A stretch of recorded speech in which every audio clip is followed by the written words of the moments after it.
మీ business ఏదైనా మీ ఊర్లో promotion చేయాలంటే అది సుమన్ టీవీతోనే సాధ్యం. ఇప్పుడే సంప్రదించండి. కలాపూడి గ్రామంలో ఇంటింటికి మన రాంబాబు బాబు షూరిటీ భవిష్యత్ గ్యారంటీ కార్యక్రమంలో భాగంగా ఈరోజు కలాపూడి గ్రామం మన ఎమ్మెల్యే గారు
వచ్చిన తర్వాత ప్రతి గ్రామంలో ఉన్న సమస్యలన్నీ కూడా పరిష్కారంతో అలాగే రామరాజు గారి నాయకత్వంలో ఈ ఉండి నియోజకవర్గాన్ని ప్రగతి పదంలో తీసుకెళ్తామని తెలియబడుతుంది. ఈరోజు ఉండి నియోజకవర్గంలో ఉండి నియోజకవర్గానికి సంబంధించి ఉండి నియోజకవర్గ జనసేన ఇన్ఛార్జ్ గారు నాగరాజు గారు కానీ తెలుగుదేశం పార్టీ కుటుంబ సభ్యులు జనసేన కుటుంబ సభ్యులు అందరూ కూడా ఈ కార్యక్రమంలో పాల్గొనడం జరిగింది. ముందరగా ఉండి నియోజకవర్గంలో మన కాళ్ళ మండలంలో కలావపూడి అంటే మా స్వగ్రామం. మా స్వగ్రామానికి విచ్చేసినప్పుడు మా యొక్క తెలుగుదేశం అదేవిధంగా జనసేన అదేవిధంగా నా స్నేహితులు కానీ నా యొక్క మిత్రబృందం కానీ అందరూ కూడా ఘన స్వాగతం పలికినటువంటి ప్రతి ఒక్కరికి కూడా కృతజ్ఞతలు ధన్యవాదాలు తెలియజేసుకుంటా ఉన్నాం. ముఖ్యంగా ఈ గ్రామంలో 2018 సంవత్సరంలో అంటే ఈ గ్రామాన్ని గురించి చెప్పాలి అంటే మొట్టమొదటి నుంచి కూడా తెలుగుదేశం అంటే ఎంతో అభిమానించినటువంటి గ్రామం.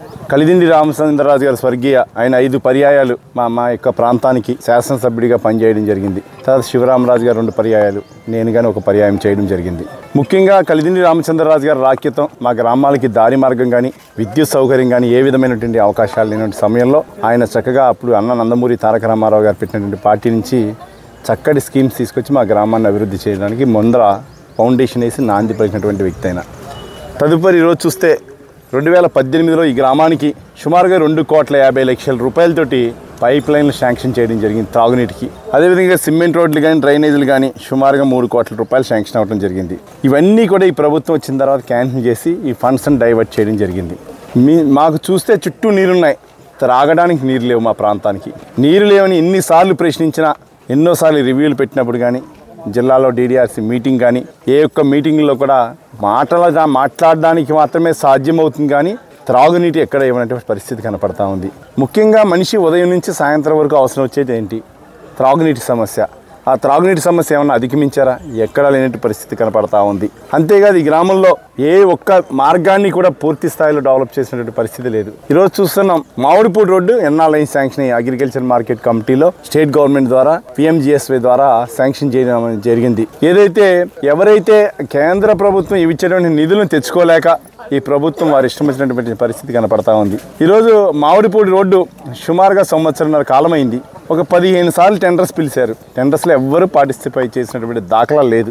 అంటే ఈ ప్రభుత్వం మీద నమ్మకం లేదు, కాంట్రాక్టర్లకు నమ్మకం లేదు, ఈ వ్యవస్థ మీద ఎవరికీ నమ్మకం లేనటువంటి పరిస్థితి కనపడతా ఉంది. కాబట్టి అంతేకాదు ఈ గ్రామ అభివృద్ధి కోసం రాబోయే రోజుల్లో పూర్తి స్థాయిలో బాధ్యత తీసుకుని ఏదైతే 23 కోట్ల రూపాయల రోడ్డు ఏదైతే క్యాన్సిల్ అయిందో రాబోయే రోజుల్లో 5.5 మీటర్ల వెడల్పుని ఏదైతే జోలపాలెం నుంచి ఇటు మోడి కానీ అదే జోలపాలెం పల్లిపాలెం వయ్యా బోస్ కాలనీ చివరి వరకు కూడా పూర్తి స్థాయిలో అభివృద్ధి చెందడానికి నా వంతు ప్రయత్నం పూర్తి స్థాయిలో చేస్తా అని చెప్పి తెలియజేస్తాను. దాంతోపాటు ఈరోజు జనసేన తెలుగుదేశం పార్టీ ఉమ్మడి అభ్యర్థిగా నన్ను ప్రకటించడం కానీ ప్రకటించినప్పుడు జన సైనికులందరూ కూడా ఎంతో ఉత్సాహంగా వారి కష్టాన్ని వచ్చి ఇక్కడ పనిచేస్తూ అందరూ కూడా తెలుగుదేశం పార్టీ కుటుంబ సభ్యులు అందరూ కూడా పనిచేయడం జరుగుతూ ఉంది.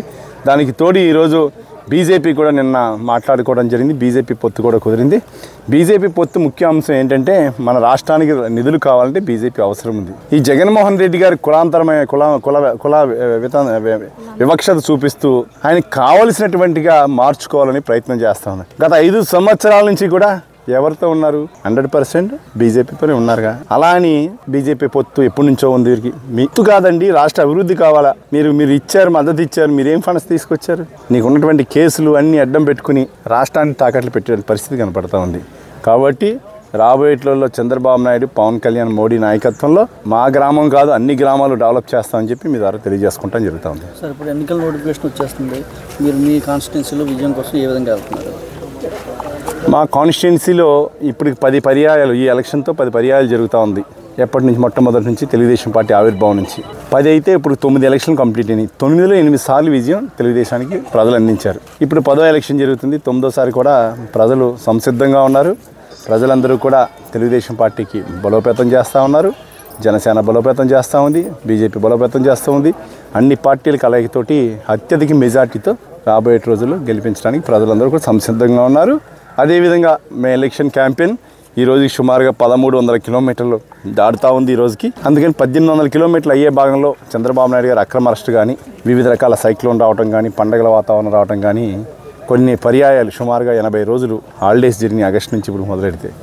అయినప్పటికీ వాళ్ళకి 1,60,000 ఓట్లను కలవడం జరిగింది. కనవ ఏదైతే 1800 కిలోమీటర్లు ఏదైతే అనుకుంటున్నానో, నేను 1500 కిలోమీటర్లు కంప్లీట్ చేసి, అదే 1500 పైన కిలోమీటర్స్ నేను కంప్లీట్ చేసి, నాతో పాటు నా కుటుంబ సభ్యులను కూడా, నా యొక్క సతీమణిని కానీ మా కుటుంబ సభ్యులను కూడా ఆ 300 కిలోమీటర్లు కూడా కంప్లీట్ చేసి ఉండి నియోజకవర్గంలో 1800 కిలోమీటర్లు పాదయాత్రకి పూర్తి చేయడానికి పూర్తి స్థాయిలో కష్టపడతామని చెప్పి మీ ద్వారా తెలియజేసుకుంటాం.